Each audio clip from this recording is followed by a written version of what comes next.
আজকে কিছুক্ষণ আগে ন্যাশনাল হাইওয়ে 6-এর উপরে একটা ইন্টেল ছিল আমাদের কাছে, সেটা ওয়ার্কআউট করে। আমাদের এসওজি সিল খুব তৎপরতার সঙ্গে ওখানে ভেহিকেল মুভমেন্টগুলোকে সাডেন নাকা লাগিয়ে স্লো ডাউন করে, এবং তারপরে একটা নীল রঙের মারুতি গাড়িকে ওরা রাইটলি ইন্টারসেপ্ট করে। তো সেখান থেকে বিশ্বজিৎ দত্ত এবং প্রায় 40 কেজির মতো এখন পর্যন্ত যেটুকু আমরা পেয়েছি, ওটা আমরা FSL এ পাঠাবো। গাঁজা আমরা পেয়েছি ওখান থেকে। যে সঙ্গে আরেকজন যিনি ছিলেন, ওটা রাজু রায় বলে, সে ওখান থেকে যেই বুঝতে পারলো যে কিছু একটা বিপদ আছে, তো গাড়ি থেকে নেমে একটা বাসে করে ও কোলাঘাটের দিকে চলে যায়। তারপরেও কিন্তু আমাদের এসওজির অফিসার এবং ফোর্স এরা খুব স্মার্টলি অ্যাক্ট করে এবং সিসিটিভি ফুটেজ, লোকেশন ইত্যাদি ট্র্যাক করে ওকে কোলাঘাট থেকে, ওটা সাদা রঙের সোয়েটার পরেছিল, এটা আমরা ওই ড্রাইভারের কাছ থেকে জানতে পারি গাড়ির। তো সেটা করে they could zero in on his location. তারপর আমরা ওকেও অ্যারেস্ট করি খানিকটা পরে।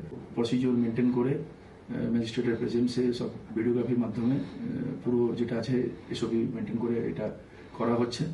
আমরা কোর্টে পাঠাবো, এবং সবথেকে যেটা ইম্পর্টেন্ট হচ্ছে, এই র্যাকেটটা যেমন এর আগেও আমরা সাম্প্রতিককালে বেশ কিছু রিকভারি করেছি, আগামী দিনেও এটার একদম রুট পর্যন্ত আমরা যাব এবং পুরোটাকে ইরাডিকেট করবো।